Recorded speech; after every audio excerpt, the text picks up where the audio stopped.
Este es su noticiero TN5 Estelar con Renato Álvarez y Cristina Rodríguez.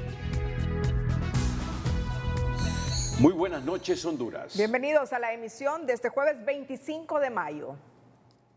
La noticia del día es presentada por Claro. La conexión más importante la tenemos con mamá. Regálale un smartphone PSD P50 por solo 1,149 lempiras con muchos beneficios más.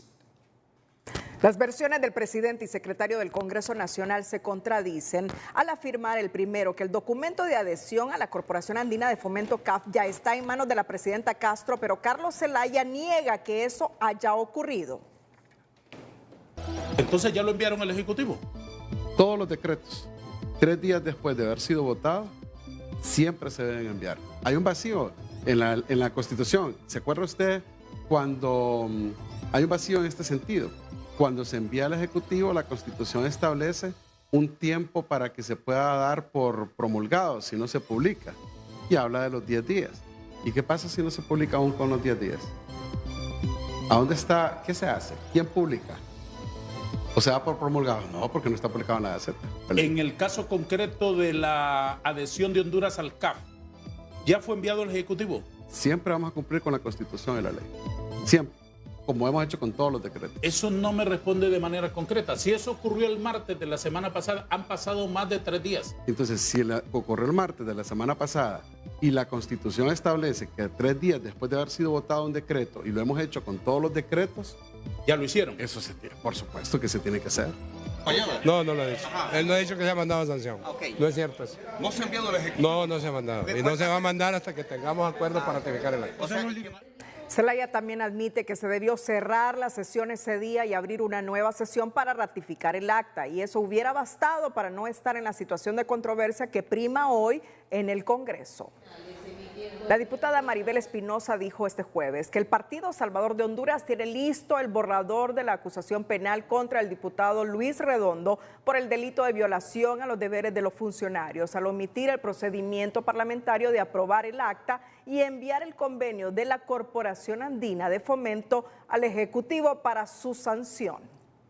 Claro, una serie de acciones concretas. El Partido Salvador de Honduras advirtió hoy que ya tiene preparada la acusación criminal contra el presidente del Congreso Nacional, Luis Redondo, por haber remitido al Poder Ejecutivo una supuesta ley cuya acta no ha sido aprobada por el Pleno del Congreso, según lo dispone la ley orgánica de ese poder del Estado. Entonces, significa que el presidente del Congreso está violando la Constitución de la República y las leyes. Está cometiendo delito. Así que si eso es así, nosotros nos vamos a ver en el deber de acusarlo criminalmente, presentando la denuncia ante el Ministerio Público como corresponde. Espinosa explicó que los delitos en que estaría incurriendo Redondo son abuso de autoridad y violación a los deberes de los funcionarios y contra la institución y función pública. Pese a la gravedad de la amenaza, el presidente del Congreso Nacional, Luis Redondo, se expresa confiado al afirmar que está preparado para defenderse de una partida que según él ya tiene ganada. Que nosotros estamos listos para cualquier denuncia y cualquier instancia, también para actuar en contra de las denuncias falsas, puesto que eso sí es un delito, la denuncia falsa. Yo estoy preparado, si no me tembló la mano, ni para denunciar a Juan Orlando Hernández. Estoy esperando sentencia en la Corte de Nueva York, no me va a temblar la mano también para cuando actúen de manera perversa e infame por otros intereses, tal vez porque no llegaron a la presidencia del Congreso o no lograron meter a sus magistrados que querían meter. El jefe de la bancada liberal asegura que los diputados que presentarán la denuncia contra Redondo están en todo su derecho. No, ellos están en su derecho de hacerlo, como cualquier ciudadano puede ir a presentar la denuncia contra cualquier funcionario público o del Congreso. Ojalá que esto pueda ser superado, porque yo creo que desprestigiar el Congreso o la clase política a nadie le conviene. Y una de las salidas a la crisis que propone la bancada del Partido Nacional es que se convoque de una vez por todas a sesión y se ratifique el acta, ya que es un riesgo innecesario que estaría cometiendo la directiva del Congreso si decide hacerlo de otra forma. Aquí lo que procede es que se convoque a una sesión con la anticipación necesaria, que se someta el acta a discusión, que se le dé la palabra a los diputados para que presenten las enmiendas o reconsideraciones que sean oportunas y que después se someta a votación. Si logra la mayoría de votos el acta, todos los actos que contiene adquieren eficacia, adquieren validez. Si no logra la mayoría, todos los actos que lleva esa acta quedan sin valor y efecto. Por su parte, el jefe de la bancada del Partido Nacional, Tomás Zambrano, en un tuit, pidió a la directiva del Poder Legislativo que la sesión para aprobar o improbar el acta que contiene el decreto de la CAF sea convocada con 48 horas de antelación. No sigan cometiendo más abusos e ilegalidades, cuestiona. La noticia del día fue presentada por Claro. La conexión más importante la tenemos con mamá. Regálale un smartphone PSD P50 por solo 1.149 lempiras con muchos beneficios más. Inaudito la profunda contradicción en que entran el presidente y el secretario del Congreso. Mientras el presidente del Congreso afirma que ya se envió ese documento de adhesión al convenio de la Corporación Andina de Fomento al Poder Ejecutivo, el secretario rechaza la versión del presidente. ¿A quién creerle? ¿Al presidente de ese poder del Estado o al secretario? ¿Qué contradicciones que debilitan la institucionalidad del Poder Legislativo de Honduras? Luis Redondo afirmando que ya se envió, porque ya tiene más de 8 días de haberse aprobado y que no necesita la aprobación del acta, y el secretario desmintiendo al presidente. ¿En quién creer? ¿A quién creer? ¿Cómo queda una institución con este tipo de contradicciones entre el presidente y el secretario? Nos preguntamos para reflexionar sobre las profundas rectificaciones que tiene que hacer el Congreso Nacional de Honduras. A propósito, el abogado constitucionalista Leonel Núñez advierte al Poder Ejecutivo que si sanciona la iniciativa de ley que adhiere a Honduras al Banco Andino, estarían incurriendo en delito porque se están violentando los procedimientos parlamentarios. Si la presidenta, en este caso, sanciona y publica este decreto que todavía no ha sido o está firme por parte de los diputados, prácticamente ya podría también caer en un delito, ya sea de encubrimiento, y lógicamente también caería un delito la misma autoridad quien mandó el escrito al Ejecutivo, en este caso sería el señor Redondo junto con el secretario del Congreso. Claro, y las personas también que paguen esas cuotas, porque son 470 millones de dólares que hay que pagar durante 7 años.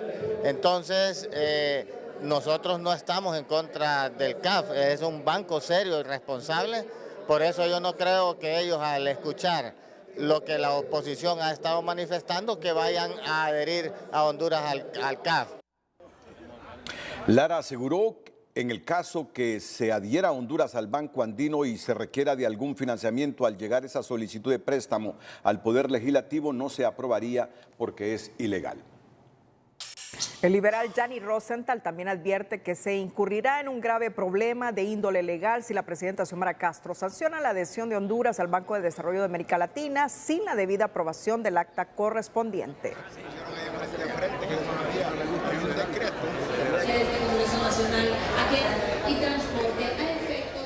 Podría traer consecuencias graves. Consideramos que previamente debe aprobarse el acta y sugerimos a los asesores legales de la presidenta que le explican a ella los riesgos que hay y no estamos de acuerdo con que la metan a ella en un problema mandándole ese decreto a sabiendas de que legalmente no está cumplido todo el proceso en el Congreso y le remiten un proyecto que a todas luces pues, podría ser ilegal.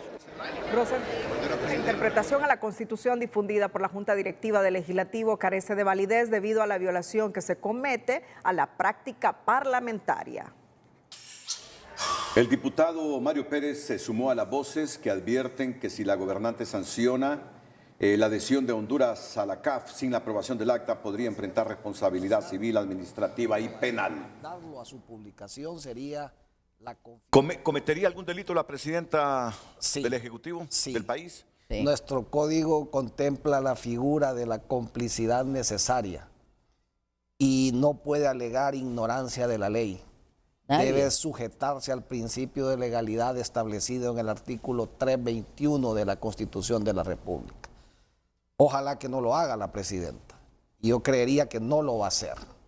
La hemos exhortado para que no lo haga. Sancionarlo y todavía mandarlo a su publicación sería la configuración total de este acto que tiene, a mi criterio, responsabilidad no solo civil, administrativa, sino también del orden penal. Así que yo creo que todavía estamos a tiempo de salvar esta situación. El parlamentario agregó que el país no debe ver este tema con simplicidad, porque lo que vendría después es la publicación de un decreto para instalar una asamblea constituyente. El país no debe de ver con simplicidad este tema.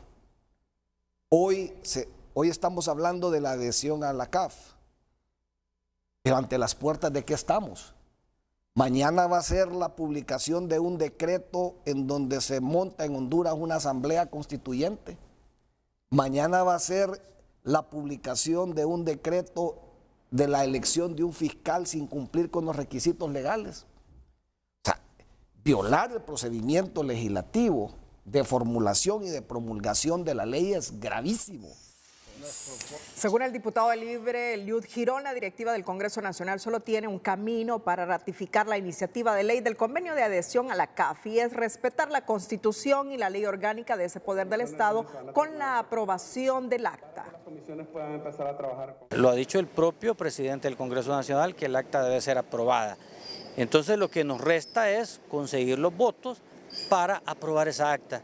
Ahí no hay vuelta de hoja, más que hacer eso, conseguir los votos, conseguir los consensos. Girón explicó que no hay otra figura para ratificar el convenio porque se debe respetar la ley y de lo contrario estarían sujetos a demandas o a procesos judiciales en el presente o a futuro. Y sobre el tema, el polémico exasesor presidencial Marvin Ponce advirtió que la intención del actual gobierno de querer sancionar y publicar sin la aprobación del acta legislativa que contiene la adhesión de Honduras al Banco Andino podrían ser los primeros ensayos para imitar la muerte cruzada, como en Ecuador, pero al estilo hondureño, es decir, a la fuerza y al margen de la ley. Que no nos quepa la menor duda que tarde o temprano parte de la agenda de los grupos de poder que ejercen poder en el país. Y cuando me refiero al poder es que tiene el poder ejecutivo, el que tiene el poder fáctico de la clase política, cierren el Congreso de la República, no les paguen a los diputados opositores y conviertan un esquema tipo Perú a la hondureña. Porque en Perú está en la ley que el presidente puede cerrar el Congreso y llamar a una constituyente o a unas elecciones. Pero aquí no está en la ley, pero aquí la ley es la ley del más fuerte. Aquí cada quien interpreta la ley como quiere en forma discrecional. Según Ponce, el asesor presidencial Manuel Zelaya trabaja muy discretamente para ver cómo somete al Poder Legislativo. De ahí que la búsqueda de consensos no sea una prioridad, asegura, al destacar un interés por mantener al país confrontado. Vamos a la primera pausa comercial. Cuando regresemos, en el Día del Periodista Hondureño, la organización Reporteros Sin Frontera advierte que Honduras cayó 4 escaños en el ranking mundial de libertad de expresión, ratificando que Honduras vive un lento deceso al infierno en materia de libertad de expresión. Pero antes, los directivos del Club Deportivo Olimpia entregaron este jueves una donación de 50,000 lempiras al Hospital de Enfermedades Pediátricas María como parte del apoyo a una brigada médica de Estados Unidos que hará cirugías de corazón el próximo mes. El Club Deportivo Olimpia realizó este jueves un donativo de 50,000 lempiras a la Fundación Amigos del Hospital María, con el fin de apoyar a una brigada médica que hará cirugías de corazón a pacientes pediátricos. Un granito de arena que servirá pues para una brigada que estará viniendo a principios del mes de junio de cardiólogos pediátricos que van a realizar varias cirugías en el hospital a niños. Se trata de una brigada médica de la Universidad de Duke en Estados Unidos que estará haciendo su arribo al país en la segunda semana de junio. En la segunda semana de junio nos visita la Universidad de Duke, que por primera vez va a operar con nosotros pacientes pediátricos en apoyo a nuestro programa local de cardiocirugía. Las autoridades del hospital pediátrico agradecen a la directiva del equipo capitalino por su enorme gesto de solidaridad, con el cual el Hospital María ampliará sus quirófanos de cardiocirugía. Normalmente cuando viene una brigada utilizamos un quirófano de cardiocirugía, y en este momento pues nos vamos a aventurar a abrir un segundo quirófano para cardiocirugía, o sea que se van a hacer cirugías simultáneas, de tal forma que podamos sacar un mayor número de pacientitos.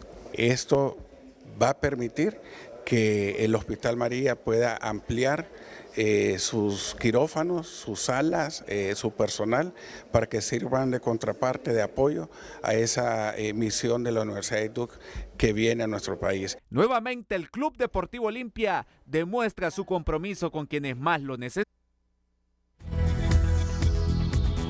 En Banpaís nosotros reutilizamos los banners de publicidad ya desactualizada y se hacen materiales como estos. De esta manera, Banpaís participa en la Semana de la Sostenibilidad y le apuesta a la protección del medio ambiente en Honduras. Banpaís participa en la Semana de la Sostenibilidad que ha organizado Fundarse, presentando sus iniciativas, proyectos y alianzas, como para el caso, una que sostiene desde el año 2021 con ProAlas, uniendo esfuerzos ambas instituciones para la crianza de nuestra ave nacional, la guacamaya roja.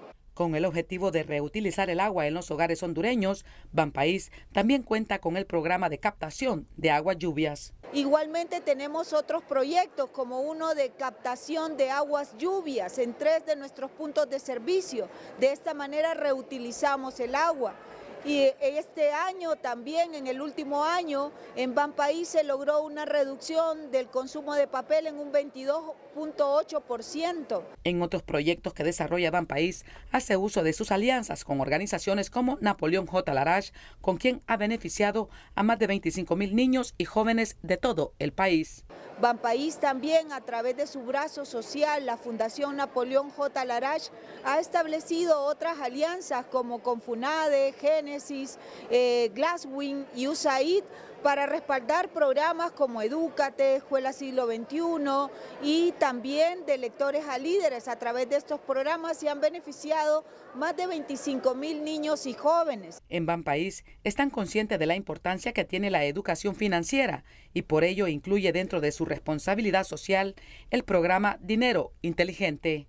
Banpaís, siempre de tu lado. En sesión solemne desarrollada el miércoles, el presidente del Congreso Nacional, Luis Redondo, entregó los premios parlamentarios 2023 a periodistas, camarógrafos, fotógrafos y caricaturistas en reconocimiento por su labor de informar y comunicar al pueblo hondureño. En representación de la Corporación Televicentro y Emisoras Unidas, el reportero de HRN, Ricardo Zelaya, y el periodista deportivo Gonzalo Carías fueron galardonados por ese poder del Estado. De igual manera, la presidenta Xiomara Castro entregó los premios periodísticos Mártires de la Resistencia en reconocimiento al trabajo de 8 comunicadores sociales a quienes exhortó a continuar con su pluma, su verbo y su pensamiento formando conciencia. Señaló que son profesionales de reconocida personalidad, capacidad, que se han destacado en la defensa de la libertad de expresión. El periodista de HRN, Mario Morazán, recibió el premio Emo Sadlo. Y este jueves el Colegio de Periodistas de Honduras entregó el premio Álvaro Contreras al periodista Eduardo Maldonado, comunicador social con más de 3 décadas de trayectoria en la prensa escrita, radial y televisiva. Al recibir el máximo galardón, Maldonado destacó la importancia de mantener un buen periodismo que afirma está en peligro de extinción.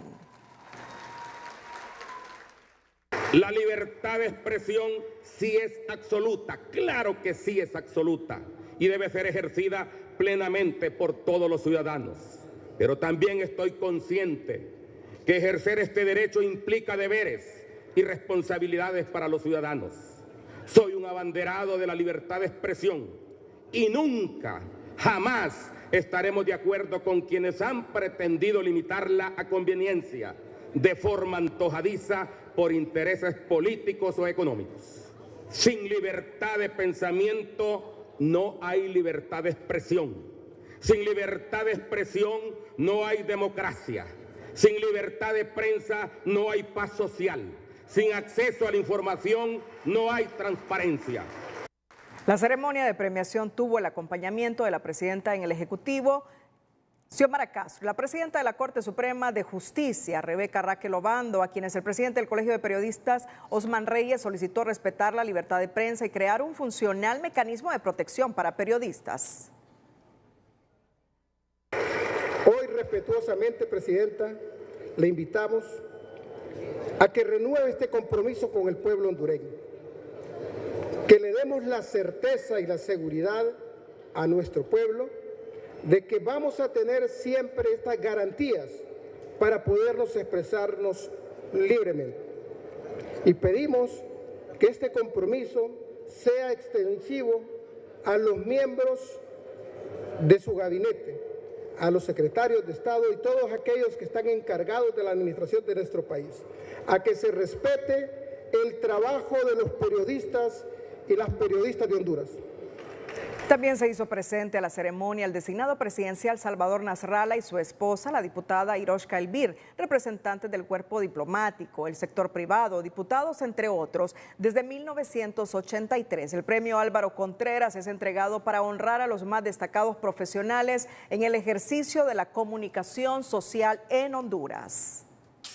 La embajadora de los Estados Unidos de Norteamérica en Honduras, Laura Dogu, se presentó a la premiación del Colegio de Periodistas, en donde resaltó la importancia de preservar la libertad de expresión y del ejercicio periodístico. La libertad de prensa, la libertad de expresión es el base fundamental de democracia en cualquier país. Entonces es muy importante que hay respeto por eso por parte del pueblo, del gobierno y de todo aquí en el país. El gobierno de los Estados Unidos está apoyando esto. Dogu considera que el gobierno de Biden apoya y trabaja para la prevalencia de un periodismo que contribuya al mantenimiento de la democracia también en Honduras. En el Día del Periodista Hondureño, la organización Reporteros Sin Fronteras advierte que el país cayó 4 escaños en el ranking mundial de libertad de expresión, ratificando que Honduras vive un lento descenso al infierno en esta materia. Pero la presidenta Castro se comprometió a defender la libertad de expresión, la libertad de prensa, ante el reclamo del gremio por más democracia.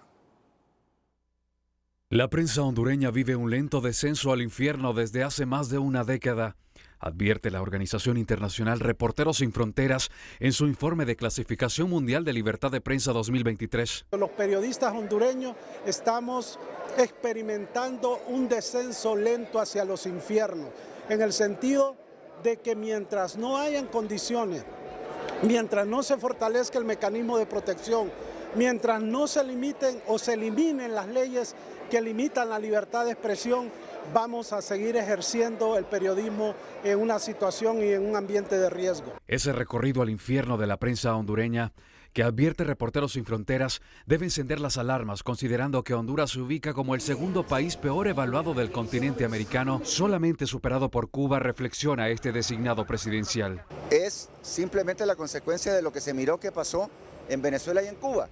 Anda a mirar si hay libertad de prensa en Cuba y en Venezuela, no la hay. Anda a mirar si hay en Nicaragua, no la hay. Y Honduras camina hacia eso. Pese a estos señalamientos desde el gobierno, la presidenta Xiomara Castro asegura defender la libertad de expresión como un pilar clave para la prevalencia de la democracia. Quiero confirmar esta tarde que continuaremos con el compromiso de defender la libertad de expresión y la verdad.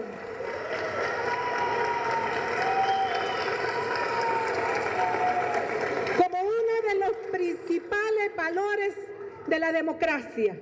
Honduras aparece en la lista roja, junto a 11 países más considerados regímenes autoritarios.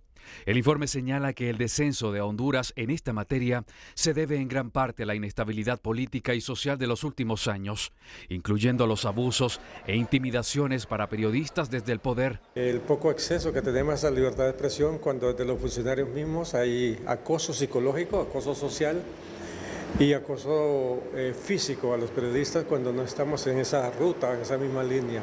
Entonces, como Asociación de Prensa Hondureña nos preocupa lo que está ocurriendo cuando hay intentos de hacer pasos a la libertad de expresión por parte del Congreso Nacional de reformar el código para dejarlo la misma acción que tenía anteriormente, la misma vigencia para penalizar los delitos el delito de honor contra la prensa. Nuestro país sigue siendo uno de los más mortíferos para el periodismo en el continente americano. Según el informe del Comité por la Libre Expresión, en las últimas 2 décadas al menos 92 comunicadores han muerto de manera violenta. La impunidad no permite esclarecer estos asesinatos. eliminar los delitos contra el honor, sacarlos del ámbito penal, es un paso fundamental. La investigación criminal y el esclarecer la muerte de casi 100 periodistas es más que necesario. Ordenar que se investigue y se dé respuesta a la familia de nuestros compañeros fallecidos es algo que no puede seguir esperando. Casi 2 décadas han pasado y todavía no hay respuesta. La petición de las organizaciones defensoras de derechos humanos y de periodistas radica en garantizar un mecanismo de protección con los recursos necesarios para proteger el libre ejercicio periodístico, investigación judicial que reduzca la impunidad y una legislación que, en lugar de criminalizar, proteja la libertad de expresión. Carlos Soto, Telenoticias.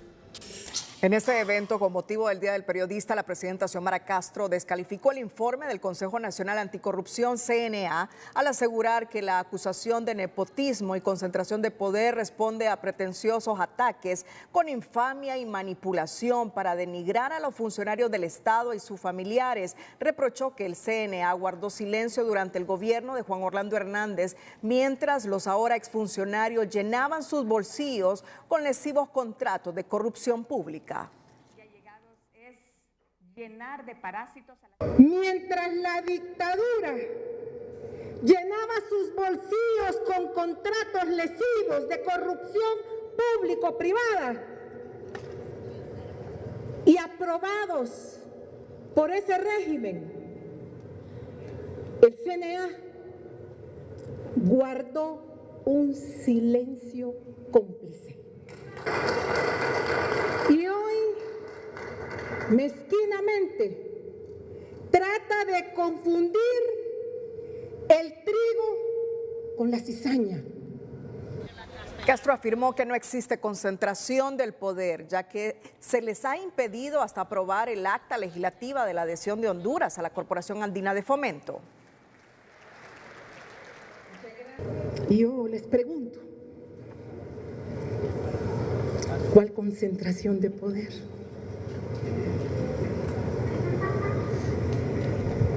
Si en el Congreso ni siquiera podemos aprobar o ratificar, mejor dicho, un acta. El poder lo siguen teniendo los mismos que continúan saqueando este país.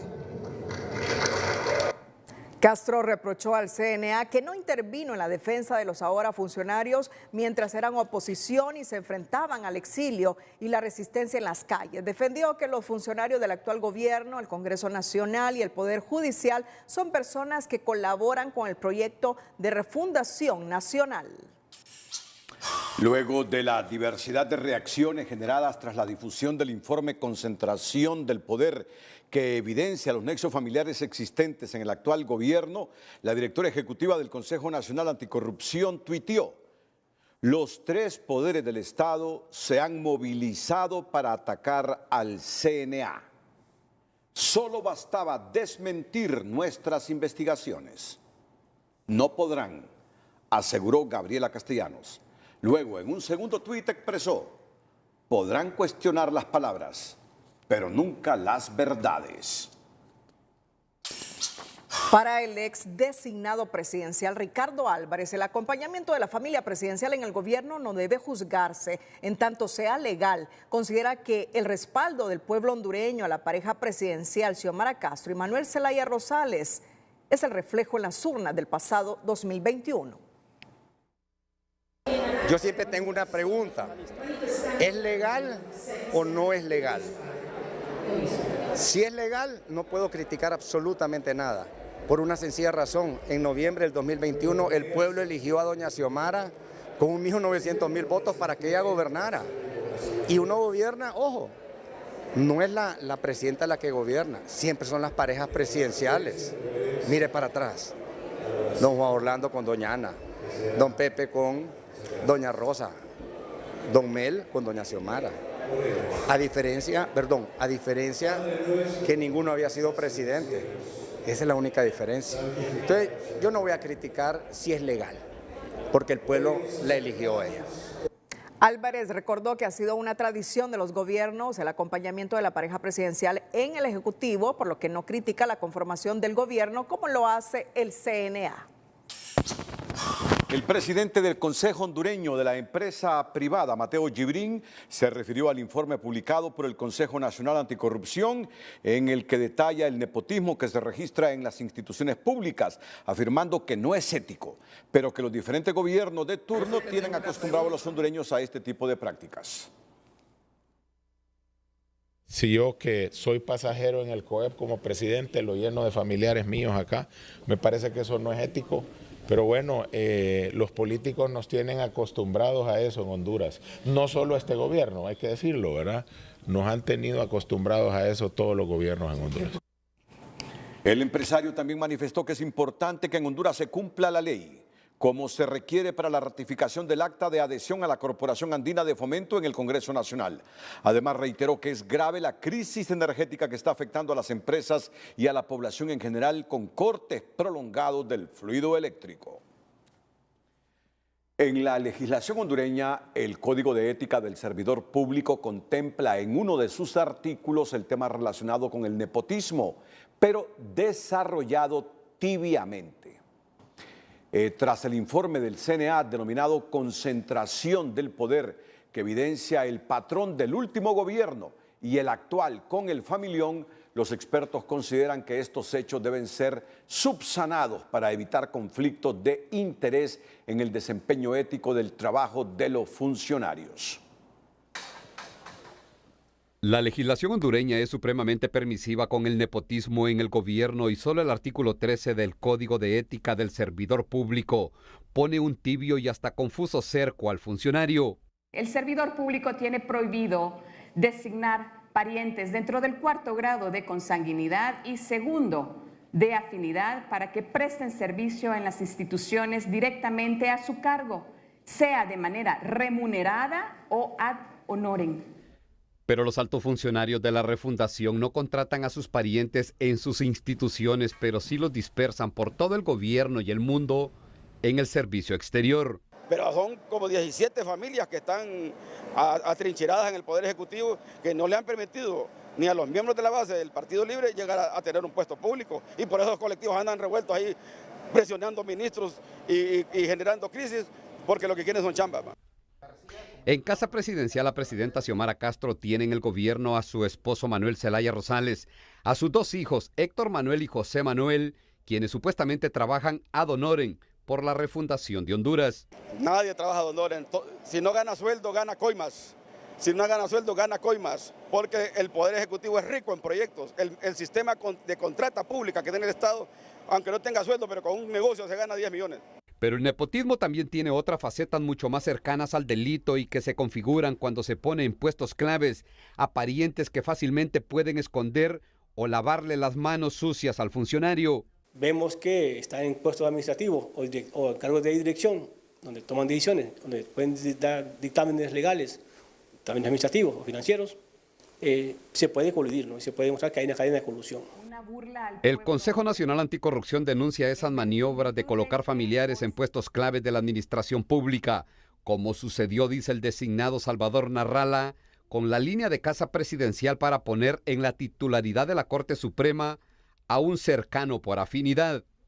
José Luis Melara es el padre de Rafael Melara, es hermano de Rafael Melara, y Rafael Melara es el padre de Juan Carlos Melara, que es el esposo de Zoe, la hija de Mel y de Xiomara. O sea que por eso ella es la presidenta de la Corte Suprema. Es que lo que veo es que es como un cinismo. Estoy concentrando poder y a la vez estoy incentivando que venga la Sisi. No, es contradictorio completamente, es como una doble moral política. Y es que el informe Concentración de Poder del CNA destaca a los Zelaya Castro, a los Moncada Godoy y a los Dubón Flores como los mejores referentes del nepotismo del gobierno de la refundación del país. Pero más allá de si es legal o ilegal el nepotismo, no faltan hondureños que le pregunten a quienes mueven hoy los hilos del poder por qué repiten y multiplican prácticas que ellos cuestionaban cuando eran oposición. Ulises Aguirre, Telenoticias. En TN5 en línea, las redes sociales se han vuelto virales con el informe sobre nepotismo y concentración de poder del CNA, máxime tras el reclamo de la presidenta Castro, el apoyo de sus funcionarios y al parecer de otros internautas que destacan el trabajo anticorrupción del CNA. TN5 en línea es presentado por la Curazao Gran Carnaval de Crédito. Aprovecha y ahorra tu bono 14 con más beneficios, ofertas y crédito fácil. Luego del malestar expresado por la presidenta Xiomara Castro ante el informe Concentración del Poder, difundido por el Consejo Nacional Anticorrupción, que relata los nexos familiares en la actual administración gubernamental, el tema no pasó desapercibido en las redes sociales, donde algunos funcionarios acuerparon a la presidenta y otros sectores destacaron el trabajo del CNA y su trayectoria en la lucha contra la corrupción. Para el caso, la secretaria de Finanzas, Rixi Moncada, calificó como conmovedora la opinión de la presidenta Castro. Más de 12 años de resistencia en las calles nos avalan ante la difamación del CNA, que miraba hacia otro lado encubriendo la corrupta narcotiranía.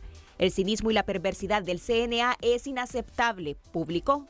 La secretaria de Derechos Humanos, Natalie Roque, tuiteó: en las calles, las familias nos volvimos a encontrar y los funcionarios mencionados son además de profesionales, capaces y con méritos suficientes.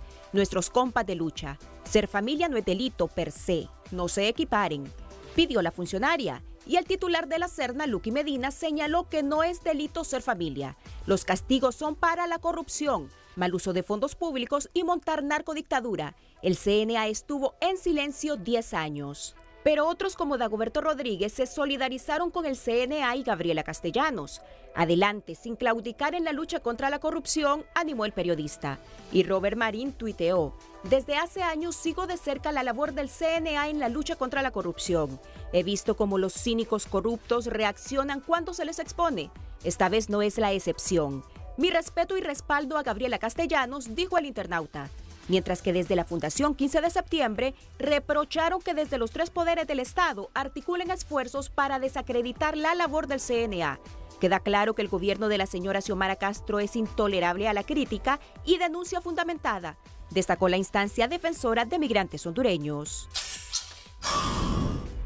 TN5 en línea fue presentado por la Curazao Gran Carnaval de Crédito. Aprovecha y ahorra tu bono 14 con más beneficios, ofertas y crédito fácil. Cuando regresemos con el noticiero líder, los problemas de Honduras. Cuando hay mucha lluvia, afectadas las cosechas. Cuando no hay lluvias, afectada la generación de energía eléctrica. Los detalles más adelante aquí en el noticiero líder. Economía Hoy es presentada por Banco de Occidente. Sueñe, planifique y ahorre. Hágalo en grande con Banco de Occidente. Las altas temperaturas están empeorando la crisis energética en el país, aseguró el gerente de política económica del Consejo Hondureño de la empresa privada, Santiago Herrera, al asegurar que se están reportando hasta 4 cortes de energía diarios en varias regiones del país. Que en la zona del Valle de Sula se están teniendo hasta 4 cortes de luz diarios. Y eso es terriblemente problemático para las empresas. Se paran las empresas, se arruina el producto, se arruina la materia prima, se arruinan los enfriadores. Es una complicación lo que puede generar esta crisis, potencialmente crisis energética que estamos enfrentando por la sequía. Luego las temperaturas son invivibles. Herrera explicó que la producción de energía hidroeléctrica apenas alcanza el 20% de un total de 38%, que es la capacidad instalada para este tipo de generación. Además, advirtió que la sequía está afectando la cría de ganado y la cosecha de alimentos básicos.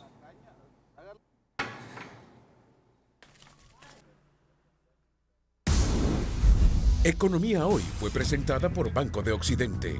Goce del respaldo, la confianza y la seguridad financiera que necesita.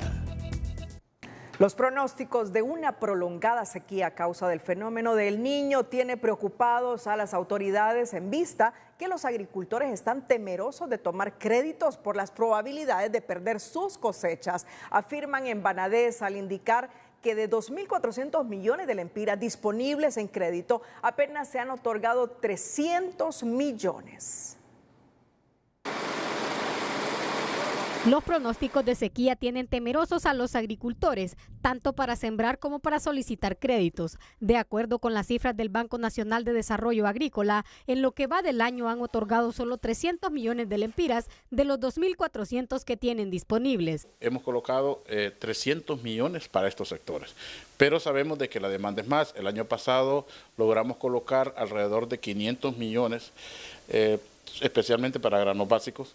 Este año tenemos 300. Sé que hay temor por parte de los productores en acercarse, porque nadie quiere perder, nadie quiere sembrar, sacar un crédito, sembrar y perder. Eso lo entendemos. Mengíbar explica que el sector agroalimentario puede acceder a créditos al 2.5% de interés en Banadesa, pero reconoce que debido a los riesgos es un sector poco atractivo para la banca privada. De acuerdo con economistas, el cambio climático está aumentando las tasas de interés por el riesgo que conlleva financiar al sector agrícola, por lo que recomiendan adoptar mecanismos alternativos para garantizar el acceso al crédito a los productores. Podría aumentar, por ejemplo, hasta 10 o 12%. Por ejemplo, un informe reciente del Banco Mundial estimó de que el impacto que genera el cambio climático en el PIB total del país es de 5.4%. Eso le da una idea de cuánto podría ser el impacto en una tasa de interés al productor. Para mermar el riesgo en Honduras es una necesidad permanente tener garantías para avalar a los pequeños productores que no tienen acceso a créditos. La actividad agrícola, precisamente por todas estas situaciones que hablamos, es de mucho riesgo. Entonces las instituciones financieras cada vez bajan la cantidad de recursos que utilizan para financiar la producción, de tal forma que las garantías son un instrumento para acompañar ese riesgo. También es imperante darles asistencia técnica, dotarles de tecnología y sistemas de riego, ya que el efecto de la sequía es que 2.5 millones de hondureños estarán en inseguridad alimentaria en los próximos meses. Los efectos son en la seguridad alimentaria. Por ejemplo, puede ser que entre 2.3 a 2.5 millones de personas caigan en condición de inseguridad alimentaria en el país. En el corto plazo, los expertos prevén que el gobierno tendrá que dar raciones alimenticias a las familias afectadas, principalmente en las áreas rurales. Sara Carranza, Telenoticias. El gerente del Banco Nacional de Desarrollo Agrícola, Erling Mengíbar, instó a los productores de granos básicos que soliciten créditos para la siembra de primera, ya que hay regiones como el Ancho y el Paraíso donde el fenómeno del Niño será más leve. Que lleguen a las agencias de Banadesa, el banco está abierto, tenemos 2.400 millones disponibles para los productores, dándole prioridad a los granos básicos. Es cierto, hay una amenaza fuerte del fenómeno del Niño que va a afectar gran parte del territorio nacional, pero hay otros departamentos en que el impacto va a ser menor. Por ejemplo, los departamentos que producen mayor cantidad de granos básicos como Olancho y el Paraíso, esos departamentos, la incidencia que va a tener este fenómeno va a ser menor.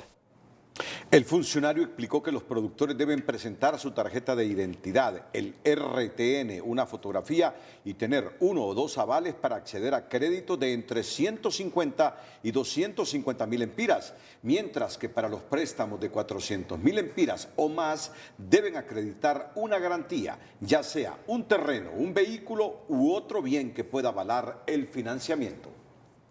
En nuestra sección del emprendedor le traemos la experiencia de Rose Café, una iniciativa que surge desde las montañas de San Pedro de Tutule en el departamento de La Paz. El emprendedor de hoy es presentado por Banco Ficosa, por ti un grupo sólido y regional. Hablar de Road Coffee es hablar de un emprendimiento que nace en las aulas universitarias y que hoy por hoy es un sueño hecho realidad. Road Coffee, café de calidad de exportación, proveniente de las alturas de San Pedro de Tutule, en el departamento de La Paz. Bueno, Rose Coffee nace de la idea de maximizar los recursos de nuestras fincas. Comenzó como un proyecto cuando era estudiante de universidad. Mis padres son productores, venimos de una generación productores de café y es así como Rose Coffee nace para llegar a los consumidores de café de calidad de exportación, valga decirlo.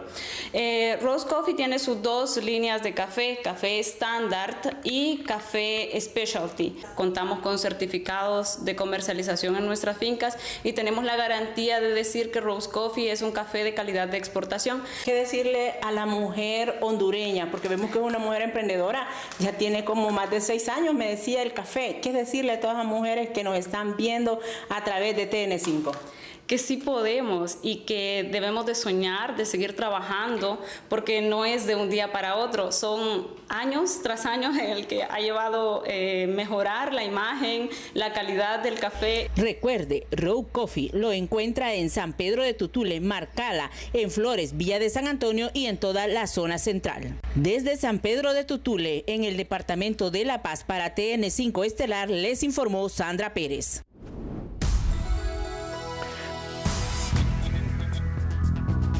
Y un grupo sólido y regional. Cuando regresemos con el noticiero líder, la red de organizaciones defensoras de la niñez, COI-PRODEN, está haciendo un llamado al gobierno enérgico, contundente, para poner atención a las ejecutorias de la Dirección Nacional de la Niñez y la Familia, DINAF. Atentos a esta información que ofreceremos en los próximos minutos aquí en el Noticiero Líder. Pero antes, en educación financiera te mostramos la diferencia entre dos términos muy usados hoy en día y cuyo significado es distinto. Se trata de los conceptos económico y financiero. Conoce su definición y diferencia. Educación Financiera es presentado por Banpaís. Divide todas tus compras en cuotas 0% interés hasta 36 meses con tus tarjetas de crédito Banpaís. ¿Qué es económico y qué es financiero? Por un lado, el término económico se deriva de economía y hace referencia al coste accesible de un bien. En cambio, el término financiero se deriva de finanzas y se utiliza para atribuir la relación con las finanzas a un momento. Asimismo, podemos definir financiero como el manejo de las finanzas y los bienes económicos. ¿Cuál es la diferencia entre económico y financiero? Ahora, tratándose de la diferencia entre económico y financiero, podemos decir que mientras lo económico abarca la cantidad de dinero que se le puede atribuir a un bien o persona, lo financiero abarca la fluidez con la que se moviliza un dinero o una cuenta bancaria, es decir, la liquidez. Educación Financiera fue presentada. La red de organizaciones de defensores de la niñez, COI-PRODEN, hizo un llamado al gobierno para poner atención a las ejecutorias del DINAF y atender las denuncias que han salido en contra de ese organismo, mientras UNICEF reitera su preocupación por la situación de vulnerabilidad en que se encuentran los menores.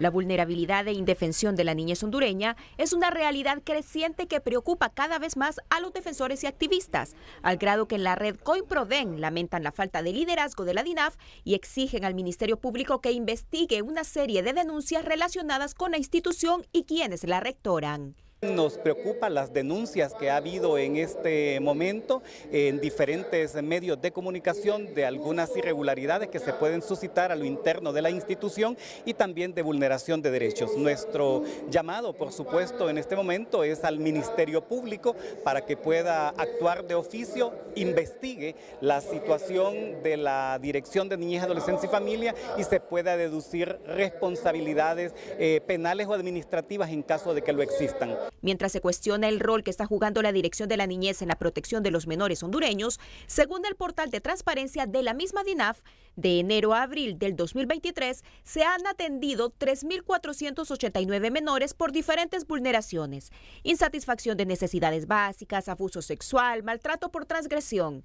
Pero solo se han elaborado 82 planes de protección, lo cual representa el 2.35% del total de atenciones. Pero según un audio que ha trascendido en las últimas horas, la prioridad de la directora de la DINAF es más bien política y no precisamente la protección de la niñez hondureña. Si yo no creo que haya resultado políticamente, yo me voy. A mí me sacan y a mí me sacan ustedes los primeritos que van. Pues cuidemos a esta institución y tenemos que meternos en el rollo de que esto es político porque si no nos metemos ahí. Dicen, ay, que tenemos que sacar lo mejor. Mentira, hombre, mentira. ¿O cuándo ha sido lo mejor de lo mejor? Siempre lo mejor es la política. Y usted me va a decir, ay, entonces no le importan los niños. Yo tengo que ver cómo ayudo, colaboro, pero cuando usted entienda que el sistema política no está bien, no está haciendo nada. Ante el escenario de vulnerabilidad que vive la niñez y tomando en cuenta que la agenda pública y de los tomadores de decisiones está enfocada en conflictos políticos o mediáticos vinculados a posibles actos de corrupción, este defensor lamenta que poco a poco en el actual gobierno hayan ido perdiendo el interés por la protección de la infancia. Somos signatarios de la Convención de los Derechos del Niño y lastimosamente no se cumple el interés superior del niño, es decir, todas aquellas decisiones que tienen que ir en beneficio hacia ellos. Y la entidad rectora, precisamente la DINAF, lastimosamente pues no está cumpliendo con esta función. Mientras tanto, en UNICEF piden a las autoridades que prioricen en los niños y se investigue todo acto que vulnere a los menores hondureños. Se ha presentado un problema que es mediático y UNICEF lo que recomienda es que los operadores de justicia investiguen las denuncias presentadas y que prevalezca el interés superior del niño. A raíz del panorama desalentador y la filtración de supuestos audios de la titular de la DINAF, Telenoticias también buscó la reacción de la directora de esa institución, Dulce Villanueva, pero ni la funcionaria ni en su oficina de comunicaciones respondieron a las múltiples solicitudes. Mientras tanto, los defensores no solo piden una investigación al Ministerio Público, sino también una intervención inmediata de la Dirección de la Niñez.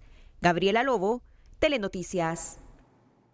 Este jueves el Ministerio Público emitió requerimiento fiscal contra el diputado de Libre, Bartolo Fuentes, a quien acusan de delitos de tratos crueles, inhumanos y degradantes, así como violencia agravada contra la mujer en perjuicio de la diputada de su partido, Melvi Ortiz, a lo que Fuentes en sus redes sociales dijo que ya había pedido una disculpa hace mucho tiempo y le pide trabajar por la refundación. Es el segundo diputado de Libre acusado por violencia de género. La Fiscalía no le perdonó nada al diputado de Libre Bartolo Fuentes, quien tendrá una cita con la justicia luego de presentarse un requerimiento fiscal en su contra por delitos a la violencia de género en perjuicio de su propia compañera de bancada en el Congreso, Melvi Ortiz. Se le acusa por los supuestos delitos de tratos crueles, inhumanos o degradantes por funcionario público y también por el delito de violencia contra la mujer agravada. Los hechos ocurrieron hace más de 15 meses, cuando Fuentes agredió verbalmente a Ortiz durante una reunión de congresistas donde se consensuaban los puestos de la gobernación departamental de Yoro, informó el Ministerio Público. Le manifestó supuestamente que era una mentirosa, que era una corrupta, y también que era una vieja, ¿verdad? Entre otros insultos. Y de manera violenta, pues él empezó a golpear la mesa y se dirigió a la víctima con el propósito de pegarle en la cara incluso. Al no lograrlo, pues continuó agrediéndola de manera verbal. Ante las acusaciones, el imputado aseguró en su recién creada cuenta de Twitter que pidió disculpas hace mucho tiempo a Ortiz y que hoy le reiteró su arrepentimiento, invitándola a trabajar por la refundación en Yoro, informan en Libre. Hoy por la mañana ambos se dieron la mano y Bartolo expresó sus disculpas en segunda ocasión porque estos hechos sucedieron hace 1 año y medio. Quiero ratificar la posición del partido en el respeto a las mujeres. Eso debe ser permanente, eso debe ser algo que nazca desde la educación en el hogar. Pero diputadas de oposición ven con satisfacción que la justicia toque a la puerta de Fuentes, dado que siente un precedente para que la violencia política y de género no se vuelva una práctica habitual, indican. Pero esto significa sentar un precedente para castigar las conductas inapropiadas. Como padres y madres de la patria que somos, debemos dar el ejemplo de frenar la violencia política desde el hemiciclo. De esta manera, Fuentes es el segundo diputado de Libre que enfrentará los tribunales por supuestas agresiones contra la mujer, luego que hace unos meses su compañero de bancada Mauricio Rivera pasara por la misma situación. La Oficina del Alto Comisionado de las Naciones Unidas para los Derechos Humanos informó este jueves sobre la llegada al país de Maurice Tidball-Binns, relator especial de la ONU sobre ejecuciones extrajudiciales, quien examinará las medidas existentes y esfuerzos actuales para investigar las muertes o mujeres potencialmente ilícitas, muertes potencialmente ilícitas, incluyendo aquellas derivadas de violencia institucional, las muertes bajo custodia y los homicidios por motivos de género. El funcionario de la ONU durante su visita a Honduras además formulará recomendaciones al Estado para avanzar en los derechos a la verdad, la justicia y la reparación de las víctimas. En las últimas horas, el Foro de Mujeres Políticas entregó al Congreso Nacional el borrador de propuesta de reformas a la ley electoral que contiene cambios sustanciales para favorecer la participación de las mujeres en la actividad política. De incluir como figura a sancionar la violencia política contra las mujeres. Estamos proponiendo también una fórmula que la establezca el Consejo Nacional Electoral, de manera que se permita seleccionar a las personas más votadas, es decir, para que las mujeres puedan tener mayor acceso. Es un cruce ahí de una cuota preferencial cerrada. Además, piden aplicar el 15% de ejecución de las políticas de equidad de género partidario, que el Consejo Nacional Electoral internamente fortalezca la unidad de género y se cree el Instituto de Formación de Género. El presidente del Colegio de Abogados, Rafael Canales, afirmó que no quiere perjudicar el proceso de la elección del fiscal general y adjunto, tras haber denunciado arreglos políticos en relación a la elección, y confía en el papel que desempeñarán los representantes de la Junta proponente. Yo desde un inicio como colegio no queríamos perjudicar el proceso, confiamos en el liderazgo de la presidenta de la Corte, la abogada Rebeca Raquel, también de Odil Fernández y el licenciado Raudales. Creo que hay buenas piezas que pueden tener al mejor de los mejores y que no sea una burla de tener ungidos con antelación a ninguna persona, ni que ningún postulante tenga mayor ventaja que otro, sino el secreto va a ser que todos participen en igualdad de condiciones, sea de cualquier partido político, los que sean electos de los 5 finalistas. El 16 de mayo, cuando se elegía al representante del Colegio de Abogados ante la Junta proponente, Canales aseguró que ya había un arreglo en la directiva de esa institución para no elegirlo a él como representante, y se retiraba en vista que existían acuerdos políticos previos para elegir al próximo fiscal general, y señaló como un probable candidato al abogado Mario Urquía, quien representó al Colegio de Abogados en la Junta nominadora para la elección de la Corte Suprema de Justicia. Al término de las conclusiones en el juicio contra el capitán en retiro Santos Orellana, el Ministerio Público pide 13 años de cárcel para él, su esposa y suegra, el comiso de bienes y millonarias multas. En tanto, la defensa pide la absolución de sus imputados. El 8 de junio, el tribunal emitirá su veredicto al respecto. Penas de prisión de entre 13 y 16 años por lavado de activos piden el Ministerio Público y la Procuraduría General de la República para el capitán Santos Rodríguez Orellana, su esposa Jennifer Bonilla y su suegra Reina Bonilla Márquez, más multas en rango de 17.3, 24.3 y 230.9 millones de lempiras para cada uno de los 3 acusados. Estas peticiones se presentaron en conclusiones al cierre del debate en el que las defensas privadas pidieron absolver a los acusados por estimar que con la prueba acusatoria del Ministerio Público no se logró vincular a sus defendidos en los hechos por los que se les acusa.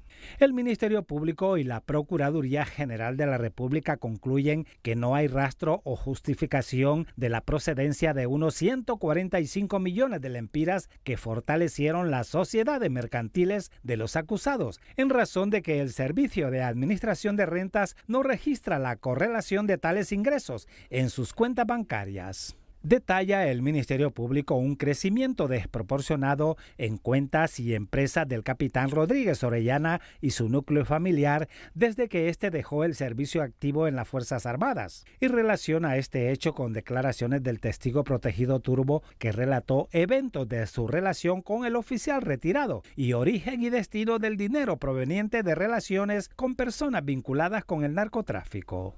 Las escuchas telefónicas, conversaciones abiertas y cifradas son otro punto fuerte del Ministerio Público, pruebas que las defensas privadas cuestionan porque a su criterio no logran vincular al capitán Rodríguez Orellana y a su núcleo familiar, pero el Ministerio Público insiste en que en las conversaciones cifradas los acusados hablan de ganadería o de transacciones por unos 100 millones de lempiras que tampoco justifican. Asimismo, el Ministerio Público considera que el capitán Rodríguez Orellana desde su salida de las Fuerzas Armadas ha mantenido contacto con las organizaciones criminales con las que se relacionó en los años de asignación en La Mosquitia, como oficial activo de las Fuerzas Armadas. Hola, ¿qué tal? Feliz noche para todos. Esta no es ninguna imagen que viene de China. Esta es una imagen de la capital de la República, Tegucigalpa, que así está, con esta cantidad de humo que está sobre nuestras cabezas y estamos pues absorbiendo solo aire contaminado, humo, y por eso muchas personas andan padeciendo de las vías respiratorias, lastimosamente. Y aquí está lo que lo genera, la cantidad de incendios forestales que siguen sin dar tregua quemando nuestro recurso vital, que llamamos bosque. Para esta jornada, pues hemos tenido alguna incidencia de humedad ingresando por la parte de El Salvador y Guatemala. Y de hecho, aquí observamos cómo algunas tormentas se han desarrollado en departamentos del suroccidente y suroriente. Para la jornada que se avecina, esta jornada de viernes, esperamos pues que continúen las masas de aire cálido gravitando sobre nuestro territorio y la vaguada monzónica o zona intertropical de convergencia todavía un poco replegada. La posibilidad de lluvia está para el suroriente, suroccidente, para esta jornada de viernes con algunos cambios hacia el fin de semana. Mientras las temperaturas las esperamos siempre de 36 sobre zonas de Olancho, 38 en la costa norte, 34 en la parte sur donde ingresa la humedad, 33 aquí en el centro, hasta 37 en algunas zonas del occidente del país cuando estén gravitando justamente a lo largo de la jornada esas masas de aire cálido. A tomar en cuenta este pronóstico y a cuidarse mucho, siempre queremos como televidente y no como noticia. Que la pasen bien.